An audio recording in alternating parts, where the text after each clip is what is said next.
ଟୁକୁନା ଭାଇଙ୍କର ଯାତ୍ରା ହିରୋ ଟୁକୁନା ଭାଇଙ୍କର ଗୋଟେ ଡାଇଲଗ। ସେଦିନର ଗପ କ'ଣ ତୋର ମନେ ନାହିଁ? ମା କଥା ମାନି ପୁଅ ପଦ୍ମ ତୋଳିବାକୁ ପୋଖରୀ ଭିତରକୁ ଗଲା। ଆଣ୍ଠୁଏ ପାଣିକି ଗଲା। ପଦ୍ମ ଘୁଞ୍ଚି ଘୁଞ୍ଚି ଚାଲିଲା। ଅଣ୍ଟାଏ ପାଣିକି ଗଲା। ପଦ୍ମ ଘୁଞ୍ଚି ଘୁଞ୍ଚି ଚାଲିଲା। ପେକେ ପାଣିକି ଗଲା। ପଦ୍ମ ସେମିତି ଘୁଞ୍ଚି ଘୁଞ୍ଚି ଚାଲିଲା। ବେକେ ପାଣିରେ ଛିଡ଼ା ହେଇ ପିଲାଟା କାନ୍ଦି କାନ୍ଦି କହୁଥାଏ, ବେକେ ପାଣିଏ ହେଲିଣି ବୋଉଲୋ, ପଦ୍ମ ଘୁଞ୍ଚି ଘୁଞ୍ଚି ଯାଉଛି। ଉପରେ ଛିଡ଼ା ହେଇ ତା ମା ଡାକ ଦେଲା, କହିଲା କ'ଣ କରିବି ଅଭାଗା ପୁଅରେ, ତୋ ମା ତ କଳମ ଖାଇଛି।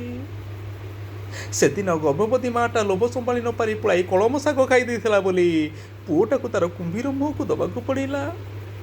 ଆଜି ତୁ ଭାବିନେ ରେ, ଆଜି ତୁ ଭାବିନେ ତୋରେ ଭାଇଟା ବାହା ହେଇ କଳମ ଶାଗ ଖାଇବାର ପାପ କରିଛି ରେ, ପାପ କରିଛି, ପାପ କରିଛି।